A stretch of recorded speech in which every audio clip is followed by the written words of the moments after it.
político, ¿no es verdad?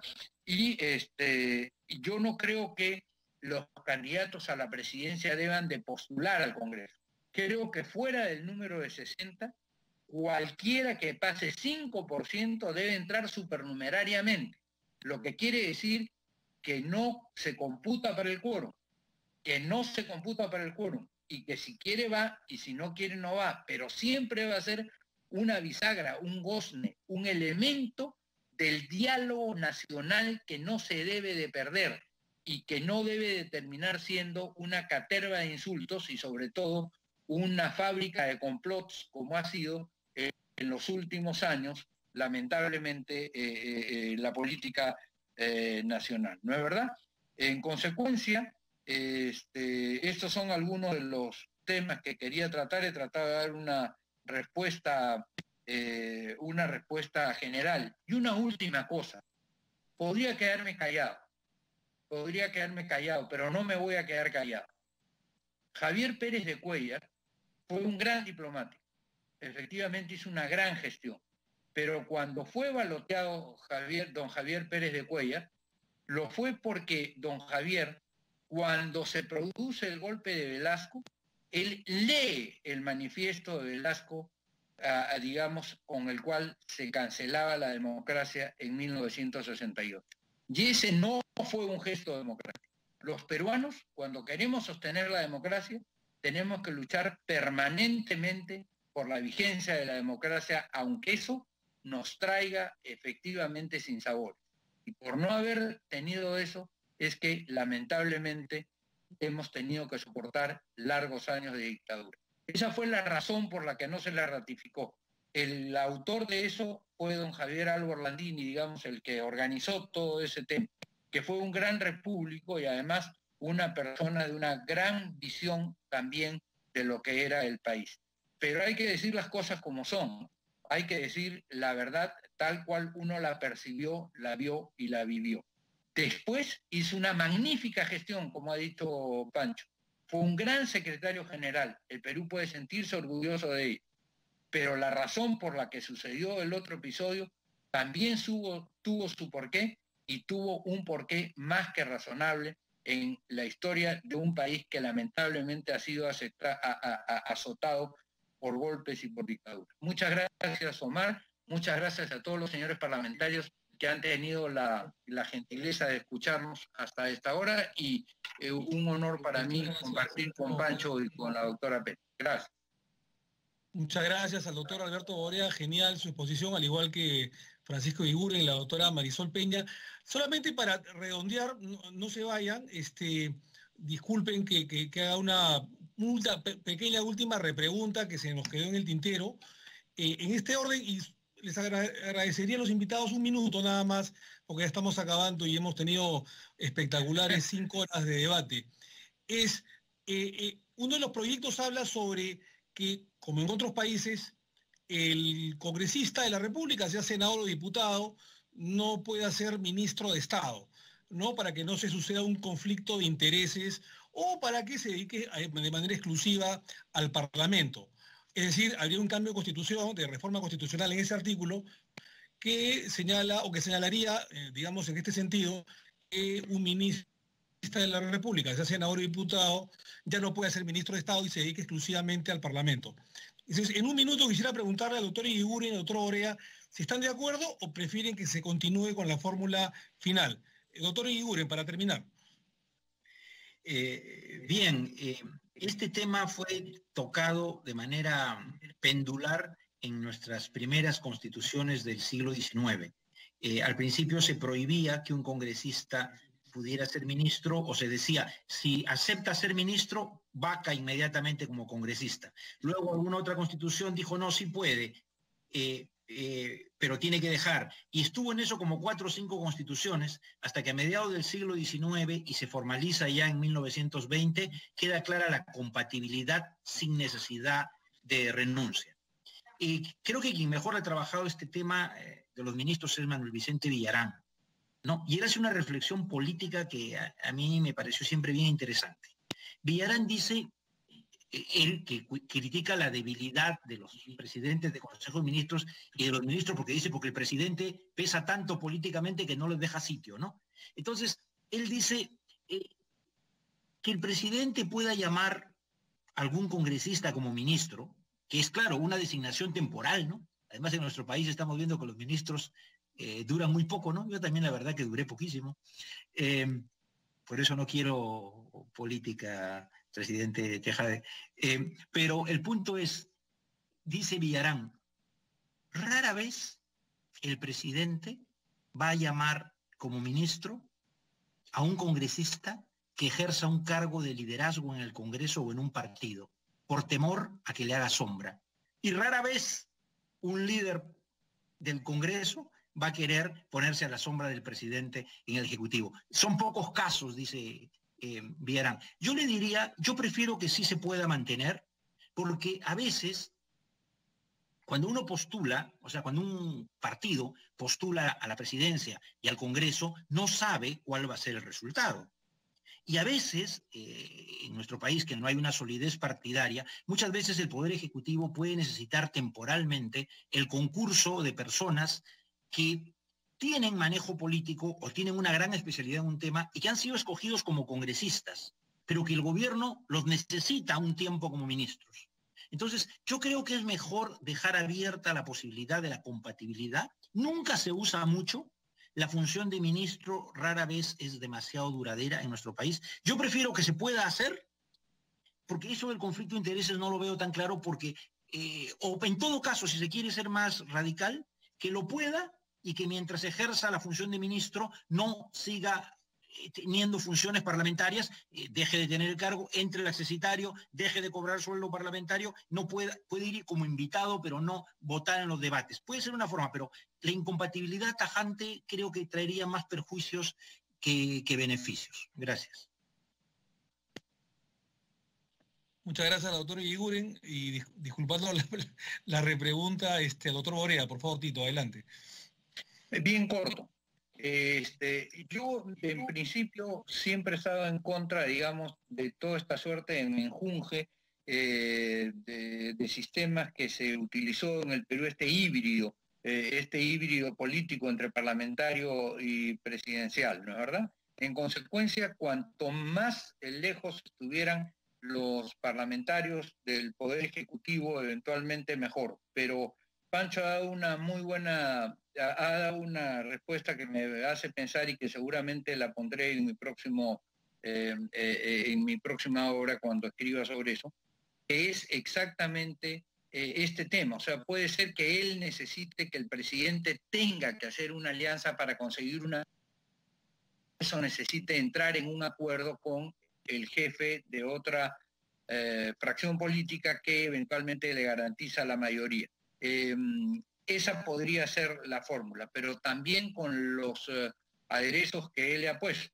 Es decir, deja de tener función parlamentaria, deja de cobrar sueldo de parlamentario, deja de ir al Congreso para votar en las elecciones importantes, es decir, prácticamente se le suspende en la función parlamentaria mientras está desarrollando una tarea legislativa. Me parece una salida bastante inteligente. Y quiero decirles, y con esto termino, que le voy a hacer llegar al presidente este libro que escribí hace algún tiempecito, que se llama El Sistema Democrático Constitucional Peruano en la era de la globalización y los derechos humanos, donde hay unas 100 páginas que están dedicadas precisamente a cómo rehacer el Senado en el Perú y donde están bastantes consideraciones teóricas y, por cierto, situaciones prácticas. Muchas gracias otra vez por todo y gracias por la posibilidad de estar también acompañado. Sí, muchísimas gracias tanto al doctor Eguiguren como al doctor Borea. La verdad que ha sido una sesión brillante, muy, muy académica, muy elegante, muy productiva, fundamentalmente en el tema técnico-político. Dudo mucho que hayan diferentes sesiones de la calidad tan prolija como la del día de hoy, temas de Estado fundamentalmente, con una visión nacional espectacular. creo yo de que por eso es que la Comisión de Constitución muchas veces se diferencia de algunas otras por la brillantez, el academicismo y el talante político nacional que tiene, y por eso la Comisión de Constitución, es considerada la más importante de todas. Así que yo no tengo otras palabras que de agradecimiento a la doctora Marisol Peña, a nuestro amigo Francisco Viguren y a nuestro directo amigo Alberto Borea, que, repito, ha sido un maestro para mí durante muchos años y lo sigue siendo. Así que repito lo que dije, la política los extraña y ojalá pronto esté nuevamente en el escenario, ¿no? La política nunca se ganó, es un bichito que siempre está con todos nosotros. Así que, Tito, muchas gracias, de verdad, te agradezco mucho. Tú sabes lo mucho que te aprecio. Y todos te queremos, todos te apreciamos, Tito. Así que esta es tu casa, al igual que Pancho. Así que los estaremos invitando próximamente, son de la casa, y instruyo a la secretaria técnica, la doctora Patricia Urán, para que saque copias del libro del doctor Borea para los 24 señores parlamentarios, y luego pueda ser devuelto a su dueño, porque tengo entendido que es el último que le queda en la biblioteca de Tito. Así que muchísimas gracias, Tito, por la deferencia. Pancho, lo mismo, y bendiciones. Que Dios los bendiga. Los estaremos comentando. Muchas gracias. Muy amable, muy gentil. Suerte en su reflexión. Gracias.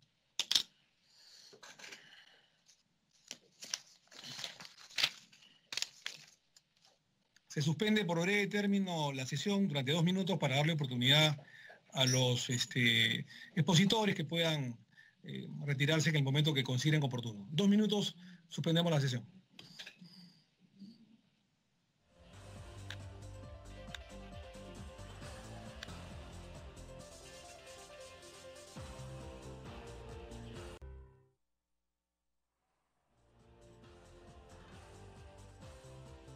Bien, 4:21 de la tarde. Seguimos aquí en vivo en Agenda Parlamentaria por la señal de Congreso Televisión, y veíamos hace minutos a la Comisión de Constitución y Reglamento que preside el congresista Omar Chejade y que tiene en agenda hoy poder analizar la reforma constitucional sobre la bicameralidad en el texto constitucional. Veíamos en imágenes hace minutos al doctor Alberto Borea Odría y al doctor Francisco Eguiguren Praeli, ambos citados para poder analizar esta reforma constitucional. Tenemos ya en imágenes a la comisión que usted sigue a través de nuestra señal. En imágenes, el presidente de la comisión, el doctor Omar Chejade. Adelante. Muchas gracias, muchas gracias. Vamos a presentar entonces en la orden del día el predictamen de los proyectos de ley 5029 2020, Congreso de la República, y 5133 2020, Congreso de la República, que propone incorporar el Consejo de Estado en la Constitución Política del Perú. Es uno de los proyectantes ha sido el congresista de la República, Otto Gibovich, por bancas de la agrupación política Acción Popular.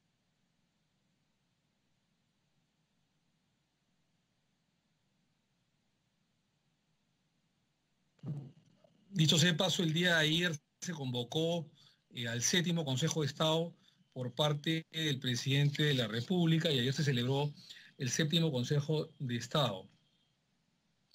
Estimados colegas, justamente como les decía, hay 2 proyectos de ley de este año, 5029 y 5133, los 2 del año 2000.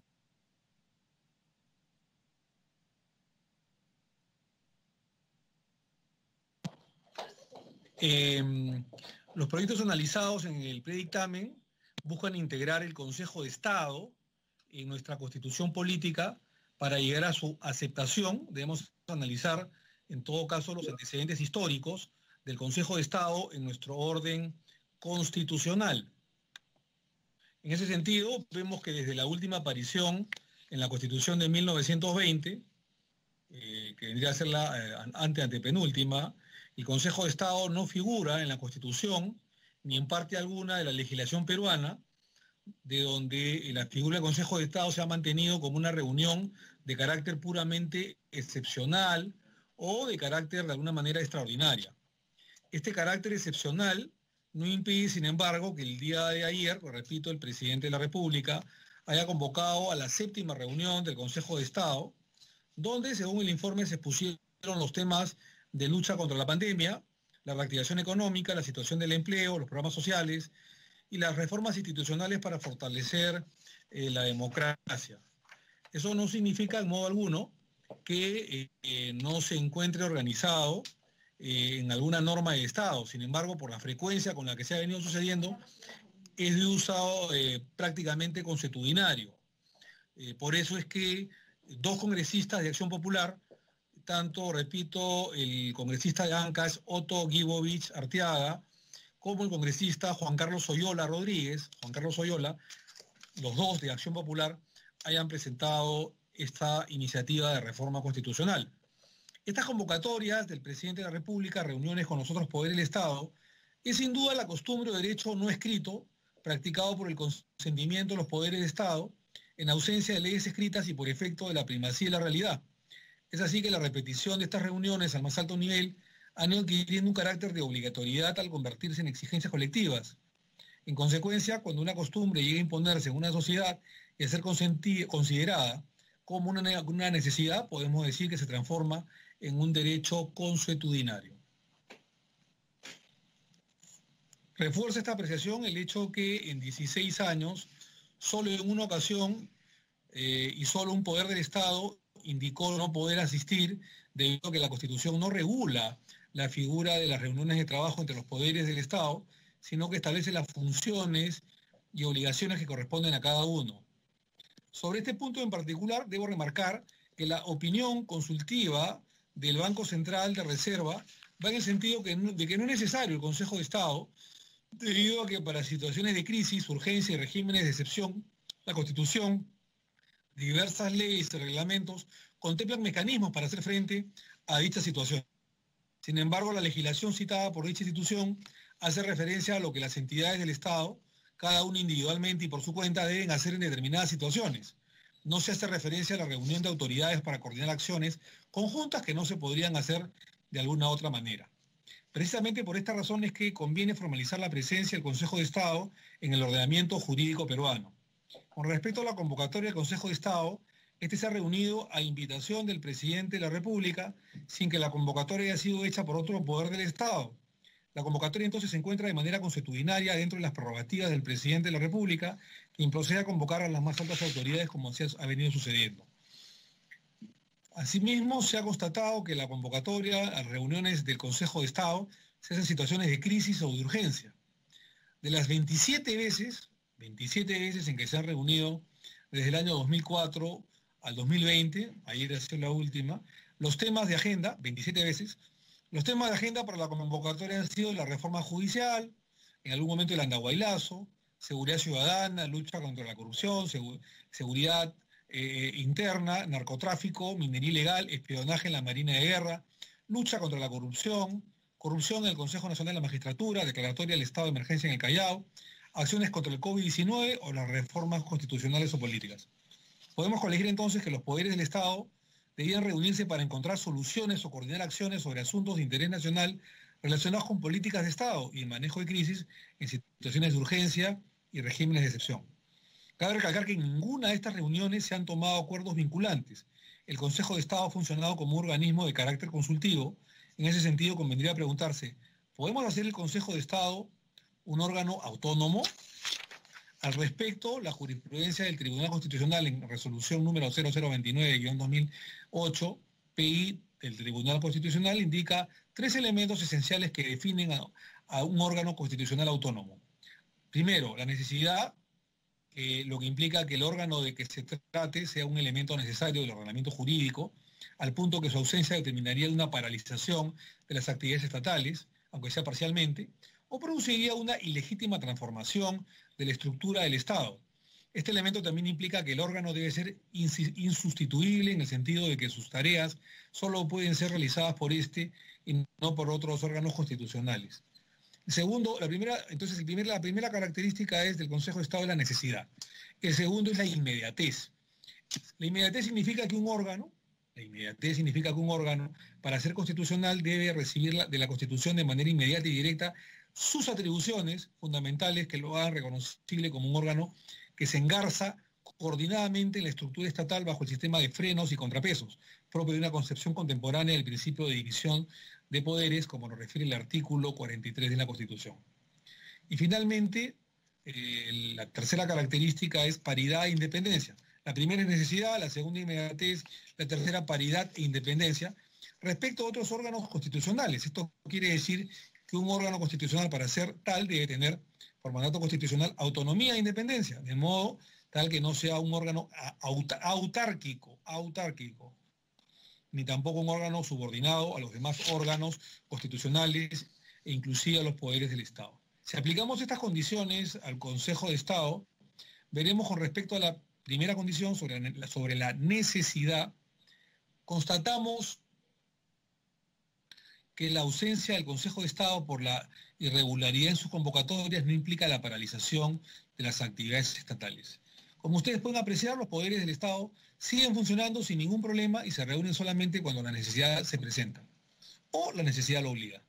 Con respecto a la segunda condición, que es la inmediatez, el Consejo de Estado debería recibir de la Constitución de manera inmediata y directa sus atribuciones fundamentales que lo hagan reconocible como un órgano que se engarza coordinadamente en la estructura estatal. Podríamos acceder a esta condición o a cumplir esta condición. Sin embargo, las características del Consejo de Estado consuetudinario que se viene realizando en el Perú no tiene atribuciones fundamentales, aparte de funcionar como una comisión consultiva. Sus atribuciones dependen básicamente de la coyuntura política y la agenda planteada por el presidente de la República. Finalmente, la tercera característica, como han escuchado ustedes, es la paridad e independencia. Con respecto a otros órganos que figuran en la Constitución, en el caso del Consejo de Estado, para ser órgano constitucional debería tener autonomía e independencia. Vemos que en los hechos tal autonomía no existe debido a que las reuniones obedecen a una prerrogativa ejercida por el jefe de Estado, por el mandatario, o sea, por el presidente de la República, como sucedió el día de ayer. Por esa razón, el Consejo de Estado carece de independencia y no funciona de manera constante, por el contrario, funciona de manera episódica cada vez que la necesidad y la crisis lo requieren, sin participar de la dirección política del Estado. En ese sentido, va también la opinión consultiva del Registro Nacional de Identificación de Estado Civil, RENIEC, para quien las facultades de manejo de crisis y adopción de decisiones vinculantes resultarían antagónicas con el carácter consultivo del referido órgano, y rogándose funciones del presidente de la República y el Consejo de Ministros, además de eliminar la responsabilidad política propia del sistema ministerial. Conviene también destacar la opinión consultiva de la Junta Nacional de Justicia, para quien no sería necesario establecer una superestructura de poder con estatus de órgano autónomo con relevancia constitucional para la adopción de decisiones vinculantes por encima del Poder Ejecutivo. Eso sí, la Junta Nacional de Justicia está de acuerdo con la existencia del Consejo de Consulta como un Consejo Consultivo Supremo.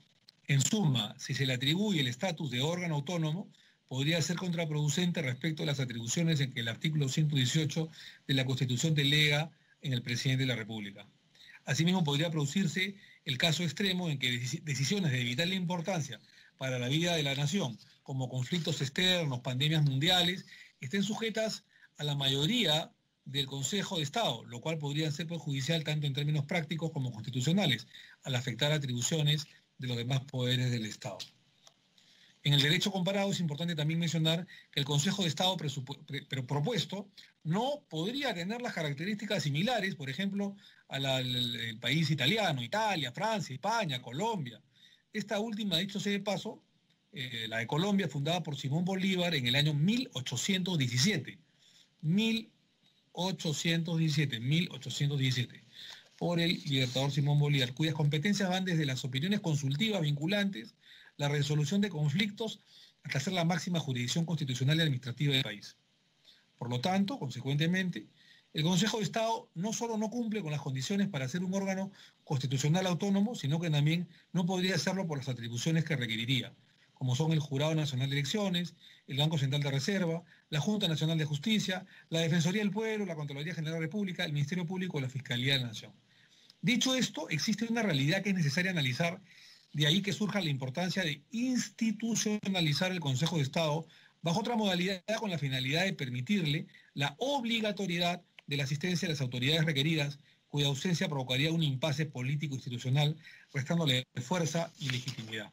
Por ello, las opiniones son a favor que el Consejo de Estado sea un órgano consultivo supremo, conformado por miembros plenos y funcionales, estos últimos llamados de acuerdo a la materia que se trate. Es innegable que los poderes del Estado puedan reunirse y funcionar de manera coordinada en tiempo de crisis.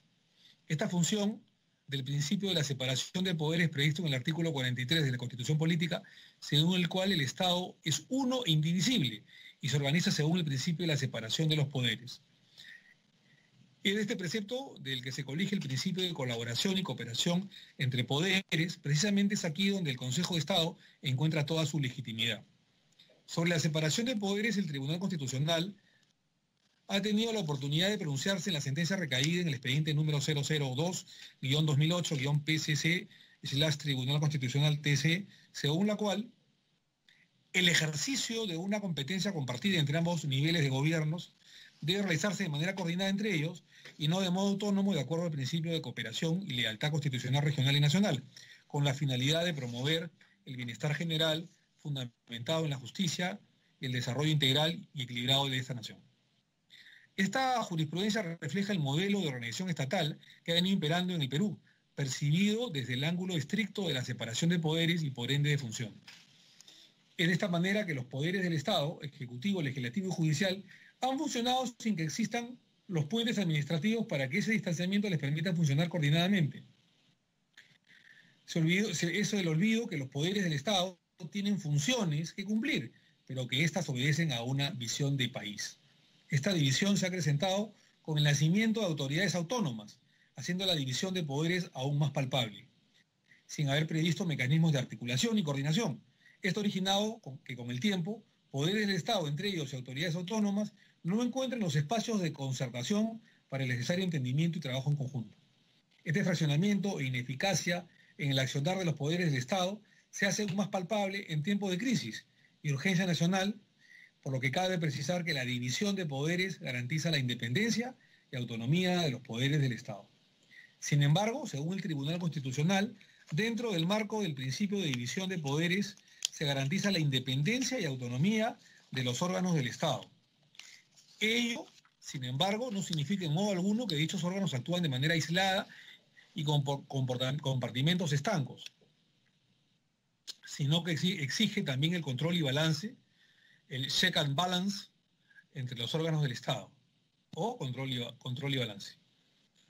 En las propias palabras del Tribunal Constitucional, según el fundamento 30 de la resolución 006-19 del Tribunal Constitucional, tampoco debe entenderse la separación de poderes como un antagonismo o ausencia de colaboración. Ojo, los mecanismos de control, famoso checks and balance o control y balance, pueden coexistir con mecanismos de colaboración entre poderes.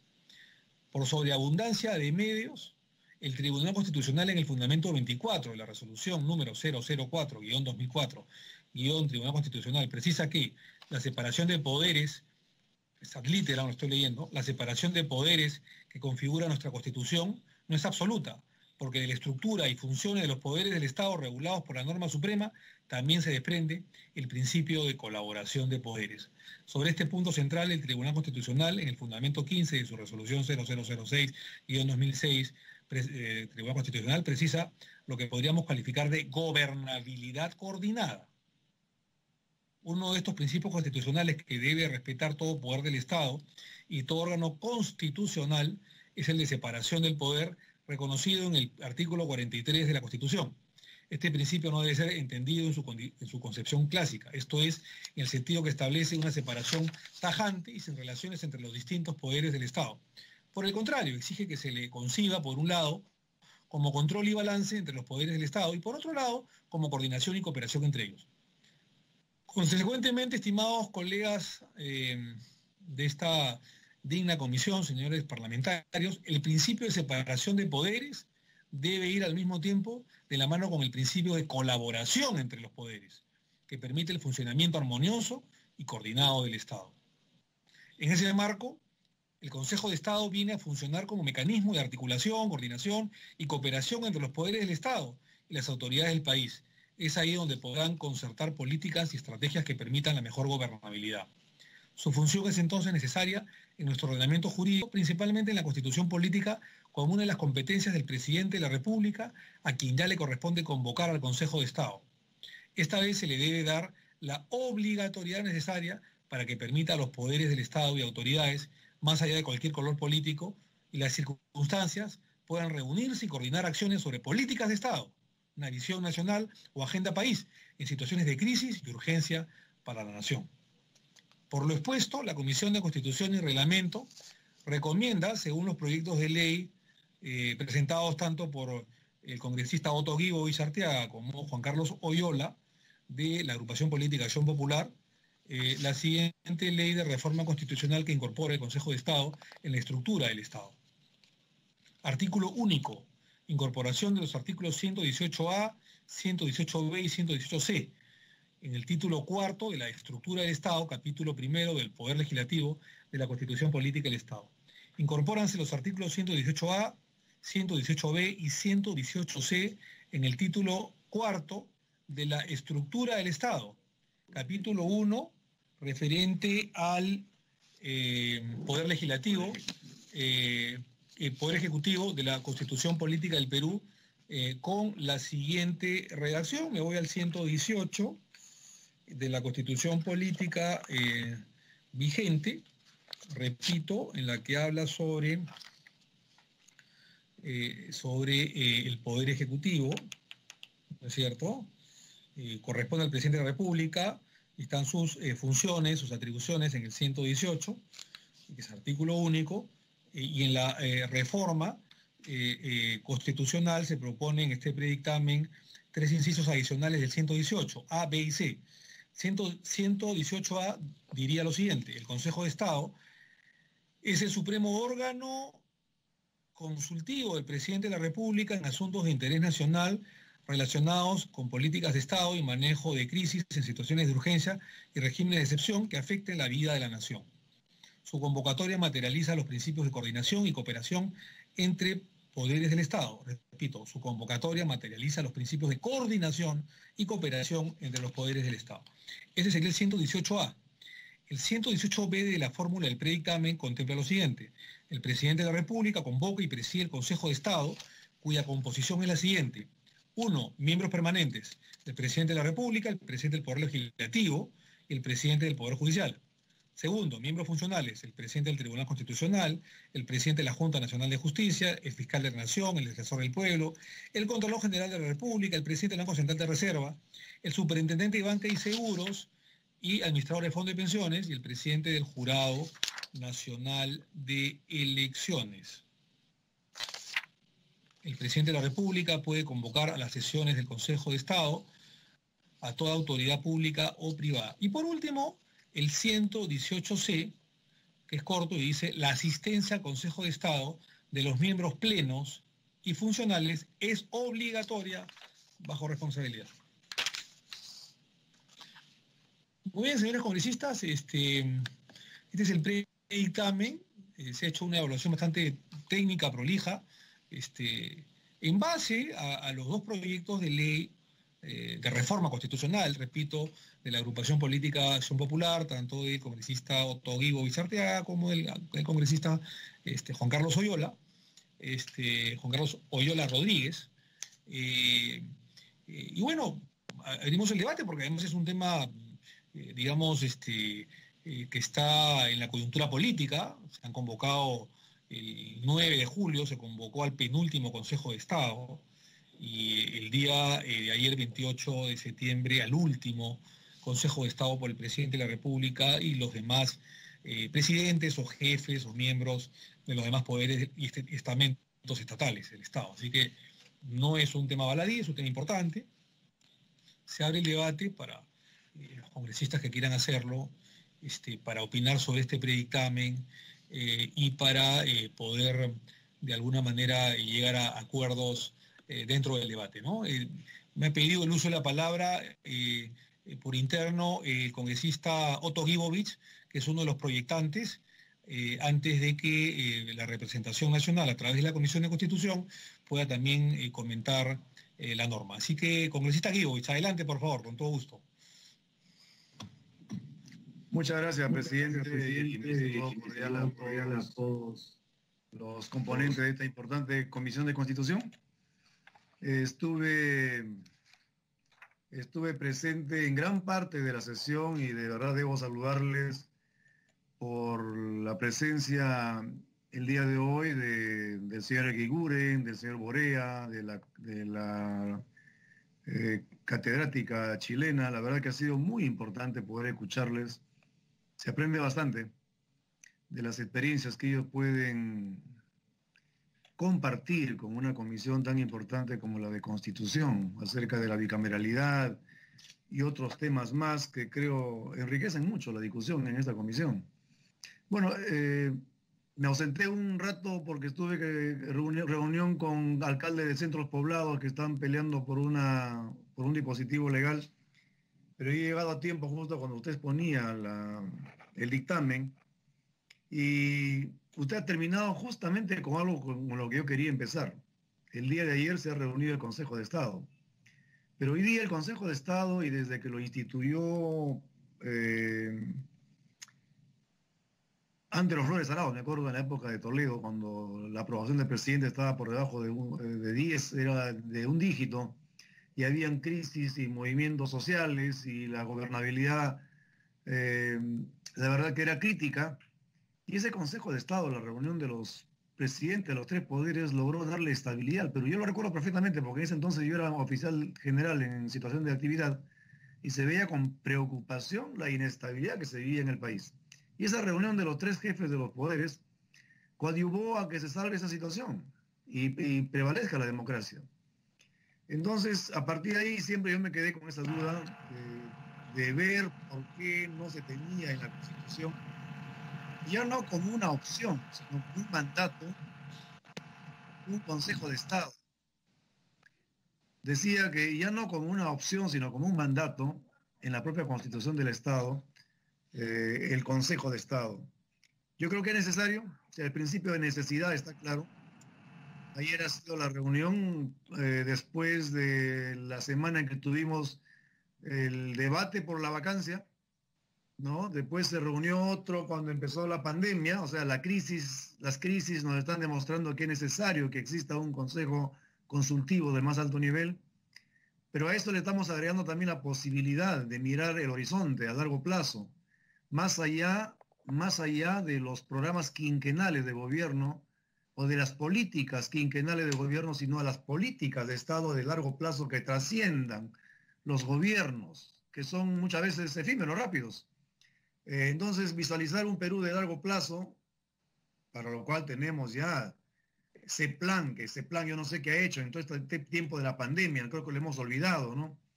Y tenemos también el Acuerdo Nacional, pero podrían ser entes que contribuyan a que ese Consejo de Estado tenga insumos para el manejo de crisis, para mirar a largo plazo con políticas de Estado. Es decir, ese Consejo de Estado puede tener un rol fundamental, pero no que sea una opción, sino que sea un mandato. No tiene que ser autónomo, un ente consultivo únicamente, y no debe estar destinado a romper, como alguien decía, por ahí he leído una opinión, que podría romper el equilibrio de poderes. Yo creo que más bien está destinado a evitar la pugna de poderes. En el Perú vivimos una constante pugna de poderes. Y ahora uno de los expositores invitados hablaba que los poderes no se tocan, pero a veces chocan, ¿no? O sea, nuestros poderes son tan paralelos que no tienen punto de encuentro, pero con frecuencia colisionan, extrañamente, ¿no?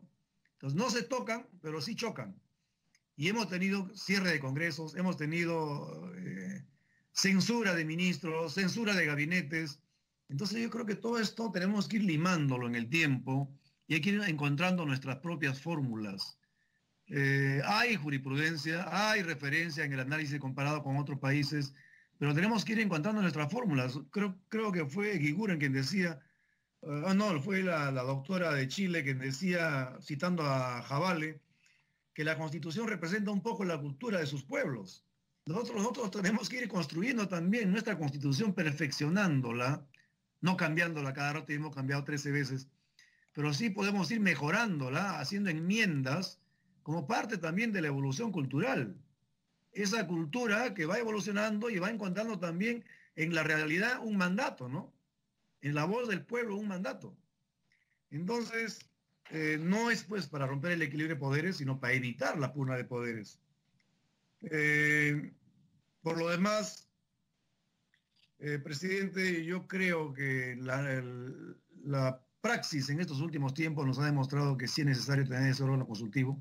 Es una necesidad, no tiene que ser autónomo, pero sí tiene que ser un mandato constitucional, y por eso es que yo me permito plantearle a todos los congresistas que constituyen parte de esta importante comisión, tengan en cuenta que esto ya casi viene funcionando de manera, no digamos informal, pero sí de manera optativa, ¿no?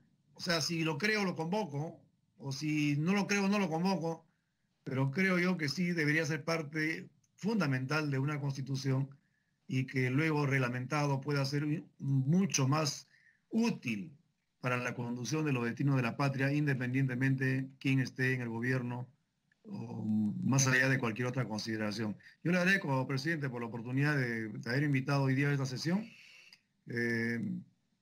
Para mí, ciertamente, es un privilegio participar de esta comisión, haber escuchado hoy en la mañana toda la discusión que ustedes han tenido, muy ilustrativa, y creo que aquí estamos construyendo realmente algo importante para que las reformas no se queden embalsadas y luego tengamos, como en el caso de las reformas políticas, tener que hacerlas en corto tiempo, asumiendo pasivos que a veces se dejan o se patean para adelante. Hay que enfrentarlas, ¿no? Yo creo que en este caso también las reformas que se tengan que hacer a la Constitución, bien meditadas, tenemos que enfrentarlas y no dejarlas para la posteridad, que luego hay embalses que generan problemas a quienes nos suceden. Gracias, presidente, y gracias a todos los que están presentes en esta comisión.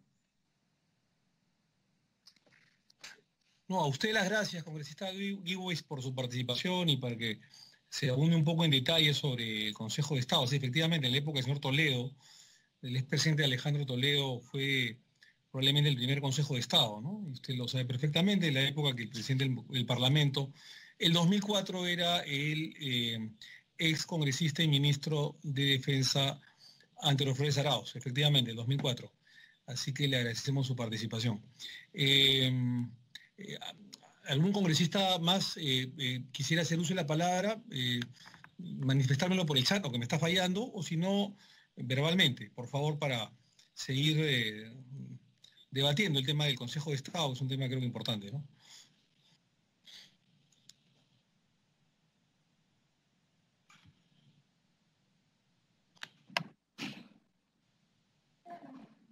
Señor presidente, Carolina Lizárraga.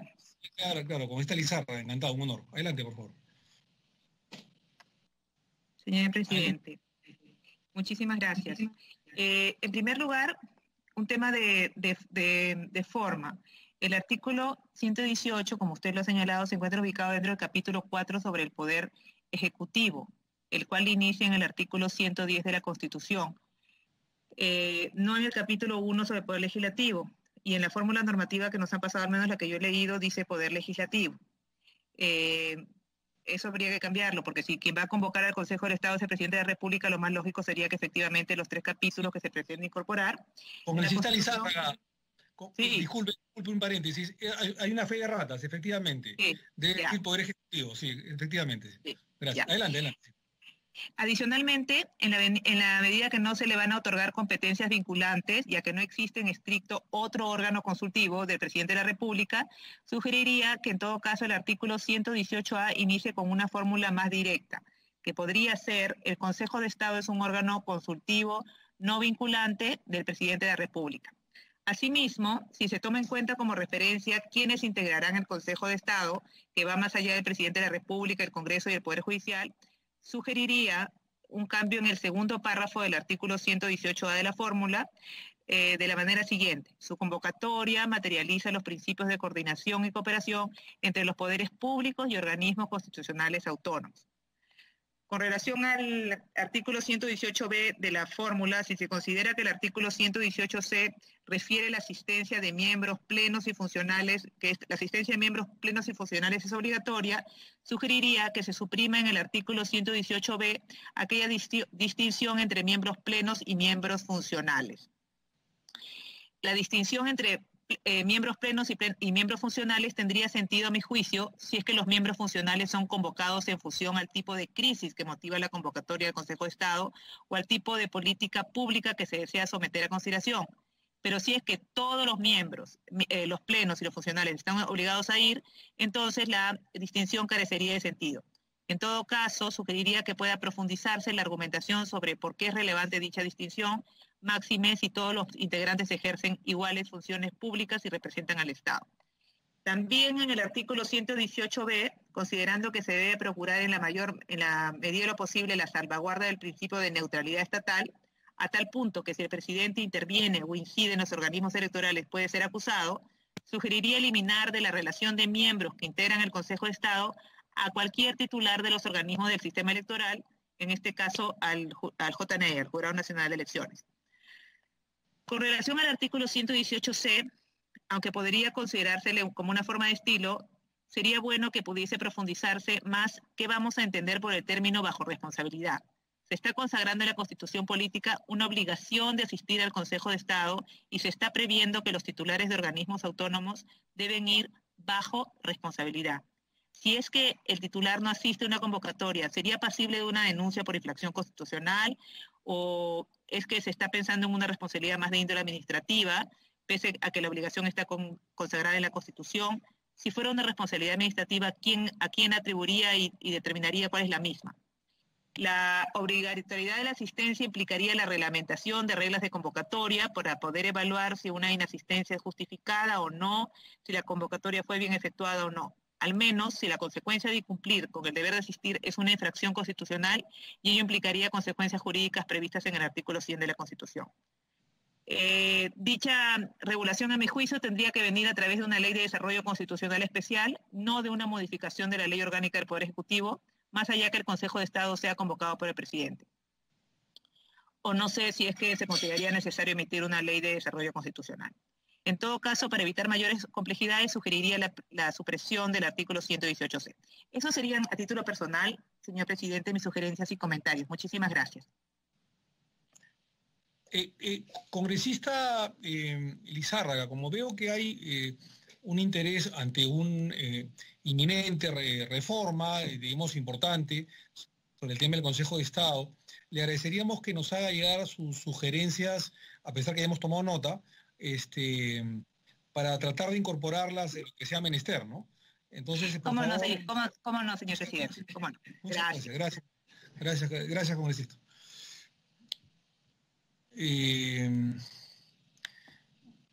Si tiene...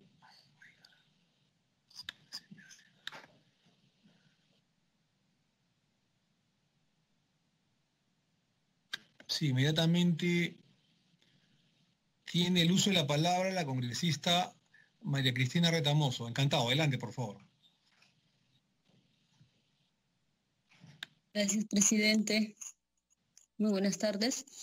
En primer lugar, quiero poner énfasis en lo que estamos viendo el día de hoy, de pasar a debatir una reforma constitucional sobre la bicameralidad y que paralelamente vamos a estar debatiendo otra que está referida a la creación del Consejo de Estado.